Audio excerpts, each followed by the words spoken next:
Hey YouTube, so as I said in one of my videos before, I was going to go after the fuel pump on my 2013 Dodge Ram 1500 5.7 Hemi. Taking the tank off, I decided to stop at a point where I got the tank down, but this is what I did so far. I took off the splash guard, the wheel well splash guard that goes in here. That just comes off in 8mm bolts like this, and little ones like that, and they just go around. There's 1, 2, 3, 4, 5, 6, 7, 8, 9, 10, 11, I believe, right there. And if you look in here, it's pretty, they're all in there. There's one there and one there. And to remove this, to remove that splash guard while it's in here, you just push the edge back. Push it back or in and get that edge out first, and it'll just drop out.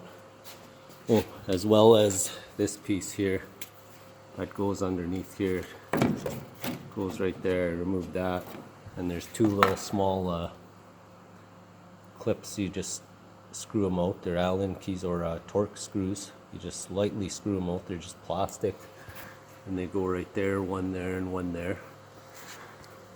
And then after that, what I did was I disconnected my fuel hose and another line. I don't know what that line is, probably air return. That's air return there. I removed those two just to make it easier. And then to get those out, they're little clips.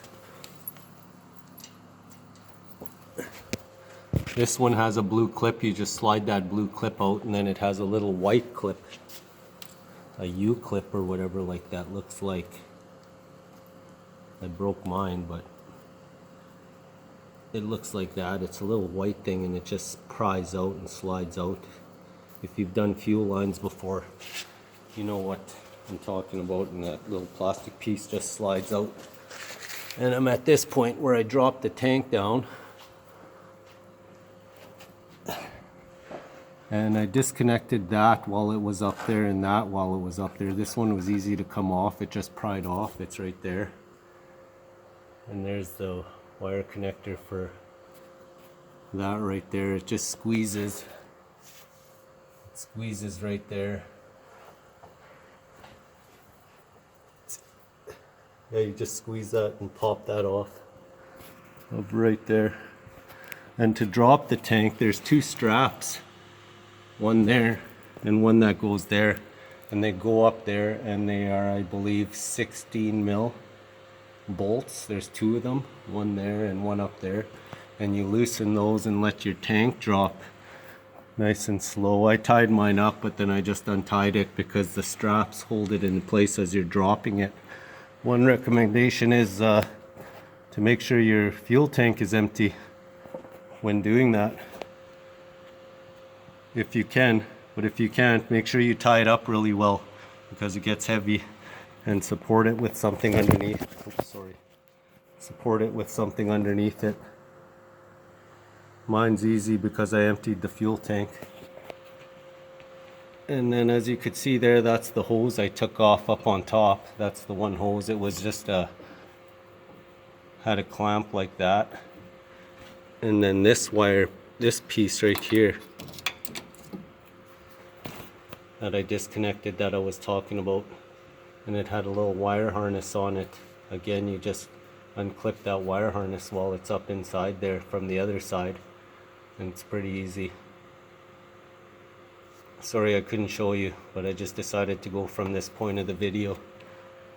And then once you get those all off and you drop the tank nice and gently, and you make sure you don't bust those hoses, they'll feed out as you're dropping the tank, but you might have to pull them out a bit.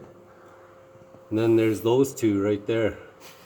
That one has one of those red clips that slide back. That little red clip right there will push back that way, and then you squeeze it right there and pull the harness back.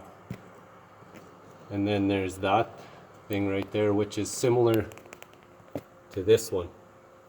There's a little clip that's in there that'll slide out. I don't know if you could see that well, but it's a little small clip that slides out, and then you pop that little hose back.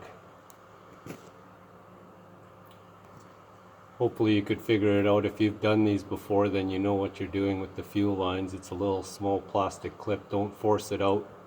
Take your time doing it, and then once you get those two off, you could finish dropping your tank.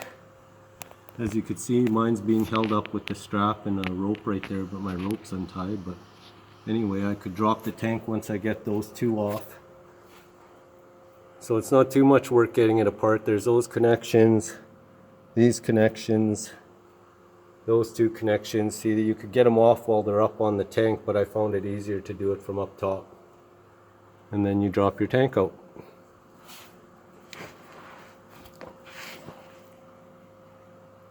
Let the bottom drop first. Then you could access those clips in there, because if you try and drop it all in once, you're going to break that wire harness up there and stuff. So good luck, and try not to break anything, and be safe. Thanks for watching.